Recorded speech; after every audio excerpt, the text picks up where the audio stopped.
सूचना केवल हमारे विचार हैं, वित्तीय सलाह नहीं। निर्णय लेने से पहले खुद शोध करें। किसी भी लाभ या हानि के लिए हम उत्तरदायी नहीं हैं। आज हम देख रहे हैं रॉयल ऑर्किड होटल्स लिमिटेड के 2025-26 Q1 की standalone financial performance.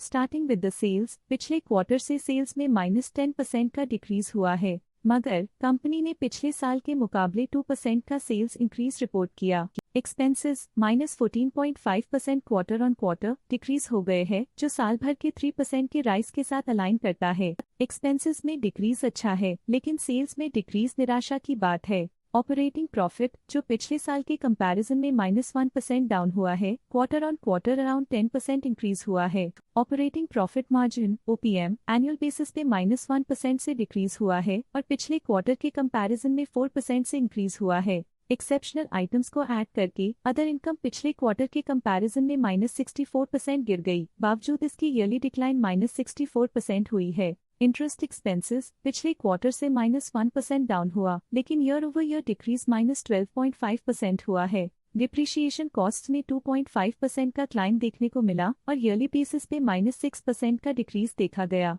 Profit before tax annually -17.5% decrease हुआ, लेकिन प्रोसीडिंग क्वार्टर से -12% डिक्रीज हुआ है। इस साल कंपनी ने 23.5% टैक्स पे किया और क्वार्टरली कंपनी ने 24.5% टैक्स पे किया है। नेट प्रॉफिट ने ईयर ऑन ईयर -18% का डिक्लाइन दिखाया, लेकिन लास्ट क्वार्टर से -6% का कंट्रैक्शन हुआ है। इस क्वार्टर के दौरान कंपनी का परफॉर्मेंस इतना अच्छा नहीं रहा। नेगेटिव नेट प्रॉफिट लॉसेस को इंडिकेट करता है। वहीं अगर एनुअल एनालिसिस की बात करें तो साल के दौरान कंपनी का परफॉर्मेंस अच्छा नहीं रहा। नेगेटिव नेट प्रॉफिट का मतलब है कि कंपनी प्रॉफिट के कंपैरिजन में नुकसान उठा रही है। अर्निंग्स पर शेयर EPS में ईयरली -18.5% का डिक्रीज देखा गया, लेकिन क्वार्टरली में 6.5% की गिरावट भी नजर आई। इस क्वार्टर में कंपनी का EPS इतना अच्छा नहीं रहा। नेगेटिव प्रॉफिट कमजोर एफिशिएंसी को दिखाता है। रॉयल ऑर्किड होटल्स लिमिटेड के फाइनेंशियल स्नैपशॉट को रिव्यू करते हुए कुछ मुख्य ट्रेंड्स सामने आए हैं, जो कंपनी की परफॉर्मेंस पे रोशनी डालते हैं। जून 2022 से जून 2025 तक रॉयल ऑर्किड होटल्स लिमिटेड की फाइनेंशियल जर्नी में सबसे पहले बात करते हैं सेल्स की। इस साल सेल्स में 5% की वृद्धि हुई है और पिछले 4 सालों में 88% की वृद्धि हुई है, जो एक निरंतर अपवर्ड ट्रेंड को दर्शाता है। पिछले 3 साल से सेल्स लगातार बढ़ती जा रही है, जो मार्केट एक्सपेंशन और कंज्यूमर डिमांड में वृद्धि को दर्शाता है। अब बात करते हैं एक्सपेंसेस की।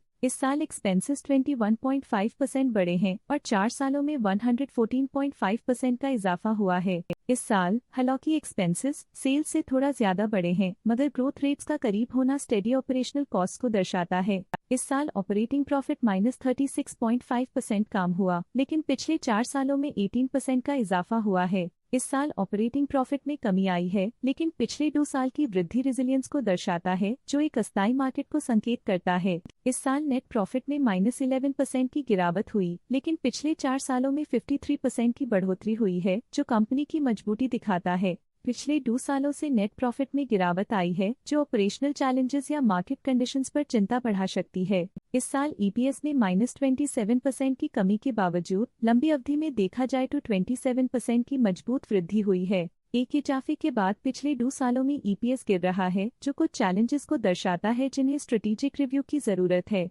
चलिए अब बात करते हैं शेयर होल्डिंग पैटर्न की। रॉयल ऑर्किड होटल्स की शेयर होल्डिंग रिपोर्ट्स कुछ इस प्रकार की हैं, जो अननोन 2025 के तक चलता है। ये रिपोर्ट कंपनी के शेयर्स की डिटेल्ड जानकारी देता है, जिसमें promoters, promoter groups, foreign investors, public investors और सरकारी एंटिटीज शामिल हैं। प्रमोटर्स शेयर होल्डिंग 2025 के में 63.7% से इंक्रीज होकर 2025 के में 63.89% तक का इंक्रीज देखा गया है। इस इंक्रीज से साफ होता है कि प्रमोटर्स का कंट्रोल कंपनी पे और मजबूत किया है। पब्लिक हेल्थ शेयर्स का परसेंटेज 2025 के में 28.27% से 2025 के में 27.59% तक डिक्रीज हो गया। इस डिक्रीज से साफ है कि इस टाइम पीरियड में कंपनी में पब्लिक का हिस्सा डिक्रीज हुआ है।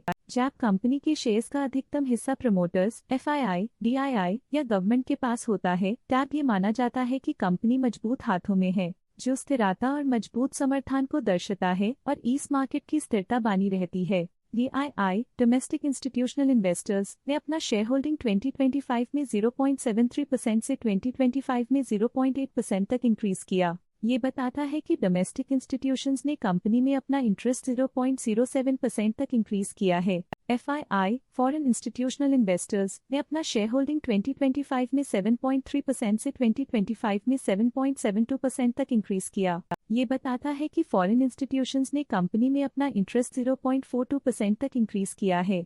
ये था कंपनी का करंट शेयर होल्डिंग पैटर्न। आइए नजर डालते हैं कुछ प्रमुख प्रमोटर ट्रांजैक्शंस पर जो मार्केट के डायनामिक्स को रीशेप कर रही हैं। 1 जुलाई 2025 को चंदर के बलजी ने 5.2 शेयर्स खरीदे 385.53 रुपीस पर यूनिट के हिसाब से, जिसका टोटल था 20 लाख। 6 जून 2025 को चंदर के बलजी ने 8.1 शेयर्स इन्वेस्ट किया 371.84 रुपीस पर यूनिट के हिसाब से, जिसका टोटल था 30.1 लाख। 6 जून 2025 को सुनीता बलजी ने 13.5 शेयर्स खरीद लिए 372.94 रुपीस पर यूनिट के हिसाब से, जिसका टोटल था 50.5 लाख। तो ये थी इस क्वार्टर की कुछ सर्वाधिक चर्चित प्रमोटर डील्स जो दिखाती है बाजार के नए रुझान। आज के लिए फाइनेंशियल सेक्टर में इतना ही। देखने के लिए धन्यवाद। स्टॉक लेटेस्ट न्यूज अपडेट के लिए चैनल को सब्सक्राइब करें और वीडियो को लाइक एंड शेयर करें।